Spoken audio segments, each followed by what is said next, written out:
So when I first heard about the show, like a lot of you, it's through memes and little internet stuff like that.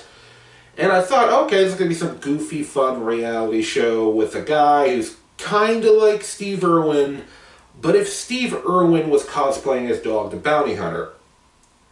Little did I know how truly wrong I was.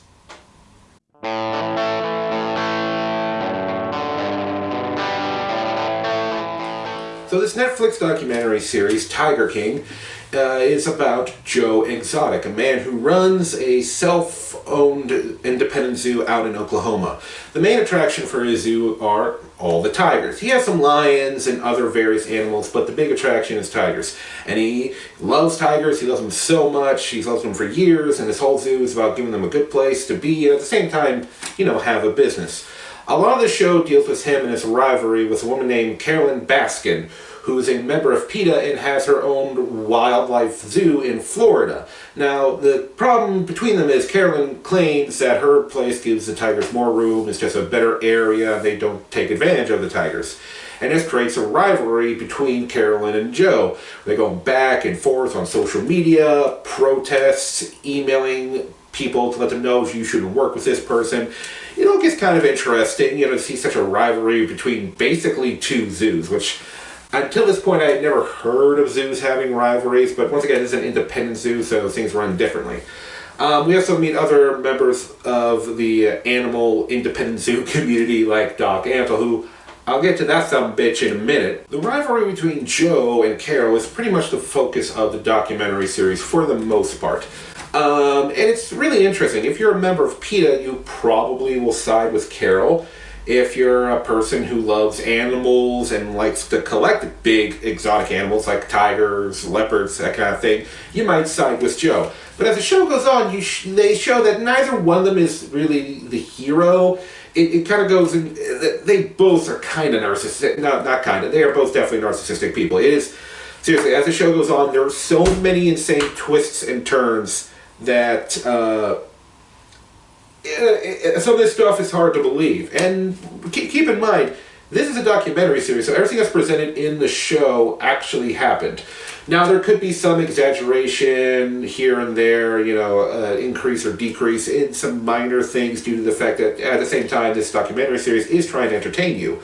But it is shocking. I mean, the show is called Murder and Mayhem and Madness for a reason. That's the full title of the show. Tiger King. Murder, Mayhem, Madness. And yeah, holy crap. It starts with just these two zoos going back and forth on social media and coming at each other and both building a social media presence and one trying to up the other in popularity. And after a while, you're like, I don't think I like either of you people. You're all crazy.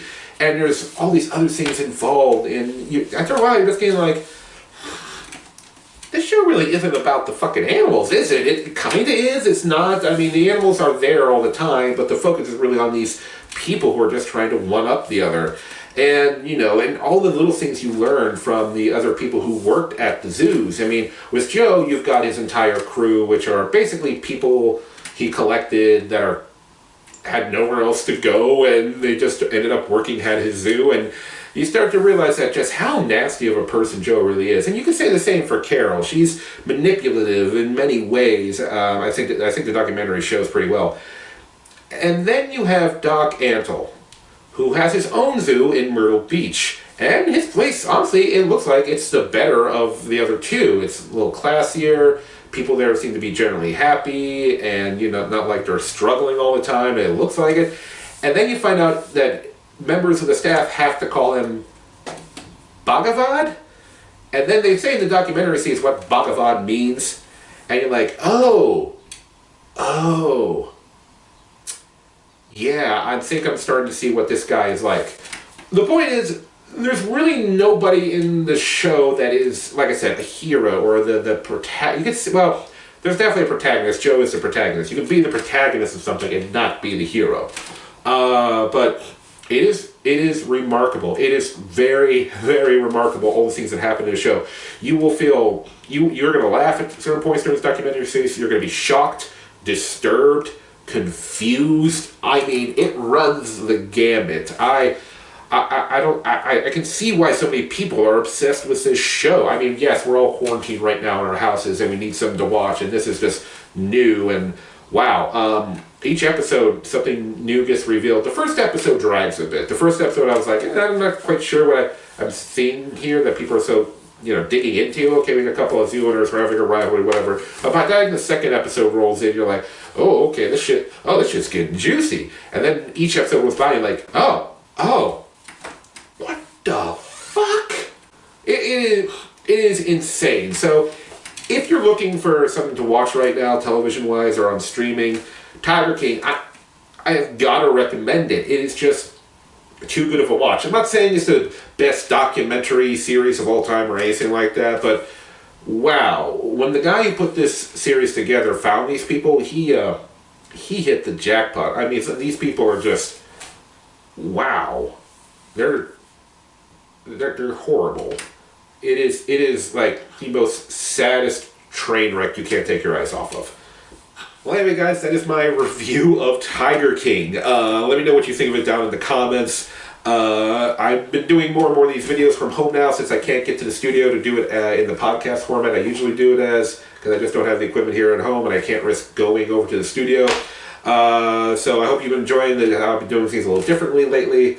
But anyway, if you do, please click that subscribe button. I'm trying to double my subscriber count by the end of April. So any subs there would be greatly appreciated.